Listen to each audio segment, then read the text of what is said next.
Op 11 november verschijnt de grote kanon van de Frieske skietnis. In 41 thema's. Ont die tijd alle toonsjes in de Ljouwerte kranten en bij Omroep Friesland alvast een van deze verhalen over de Frieske skietnis. De skietnis van Friesland begint eens met de komst van de kool. De eerste echte bewoners van Friesland waren namelijk melkveehouders. Zo om en bij 11.000 van Christus waren er al meesken in Friesland, maar dat waren jagers die een zwalkend bestaan lieten. En zo om 3400 van Christus heen kwamen de eerste boeren en hakkeien in. Ze settelden haar en begonnen op grote schaal met landbouw. Van deze eerste bewoners is hier de werk van. Bekers die de vorm van een trechter hadden.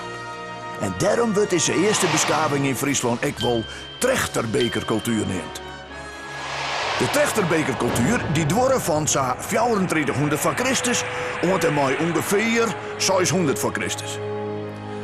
De levensomstandigheden waren hier aan de Noordzeekust gunstig voor de kei en de boeren. Dat kwam door de grote gasvlakten in het kustgebied dat het vee simmers weidje koer. Winterduis kon vee en meesken overwinteren op een zongroen in de zuidelijke parten van Friesland. De trechterbekercultuur is net typisch Friesk. Het is een sammelnaam van verschillende volken die in Noord- en Midden-Europa wijden. Van Engeland, Nederland en Scandinavië en met de Oekraïne ta. Zij binnen de oorstammelingen van jagers en nomaden die ongeveer 40.000 jaar geleden uit Afrika en Azië wij naar Europa tuin weer. Na de laatste ijstijd, die zo om 11.000 van Christus te kwam, wordt het mogelijk om ook in Nederland te leven. Op orenplakken in de wereld binnen de meesten al verder in haar ontwikkeling. Wils in Europa alleen nog maar jagen wordt, ontwikkelt hem daar een rijke beschaving met een belangrijke uitvinding: de landbouw. Gewaaks wordt verbouwd, vee wordt molken en er ontstaat handel. Na verre van eeuwen wordt dit stadig overgenomen door de Europeanen. Van ongeveer 3400 van Christus aan beginnen de meesten hier de beste plakken te zieken om te weien en te borken. Friesland is zo'n gadelijk plak. Na de laatste ijstijd is de Noordzee die het land weer westzee worden.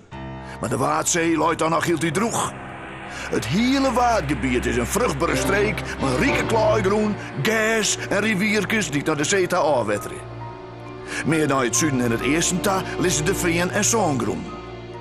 De boeren uit die tijd zetten haar vooral hier te weien, in Gasterland en de Wouden, een gebied dat terugrent naar Drenthe ta. Van die eerste boeren is een grijfheuvel te zien bij Bakkeveen. Maar het bekendste uit die tijd binnen verzels de hunebedden. In Drenthe ben je nog zo'n 50 van te zien.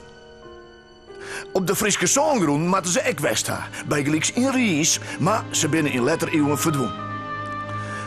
De oudste bewijzen van prehistorische boeren binnenvoeren bij Boiswet in de buurt van Dokkum. Hier hebben archeologen een eker aangetroffen uit de tijd sa 3000 van Christus. En een eindje verderop, bij Eerstrum, binnen belangrijke opgravingsdingen met viesten uit de trechterbekercultuur. Terug verskate viesten in Friesland en Drenthe kunnen we u een beeld vormen van de trechterbekermeesken. Ze worden gemiddeld aan 35 en 40 jaar oud, binnen 1,64 lang en wijnen in liemenhutten of borkerijen van hout. Ze hebben hammers en bielen die ze maatje van stien, van klei maatje ze bekers, amers, kworren en schaal. En de hunebedden vertellen u dat de dia een belangrijk plak had in de meerskip. En dat de meesten een soort tijd en energie stekken in het begraven van de dia. De laatste 1000 jaar van Christus begint de veengroen meer en meer het boerenland te overwoekeren en wordt het voor de Friesen heel te dreger om je te borken. Daarom loeken de meesten voort uit de woorden. Zo komt er een eind aan de trechterbekercultuur. In het kleigebied moeten de meesten een orenwezen bedenken om wijn en bloemen te kennen. Terpen. De kool had dus bepalend west voor de komst en de vorming van de eerste beschaving in Friesland. Hij zei er een paar toeren neer verlien, wat oorzuiters nou. Maar hij is onmiskenbaar bij het begin van de Friesen.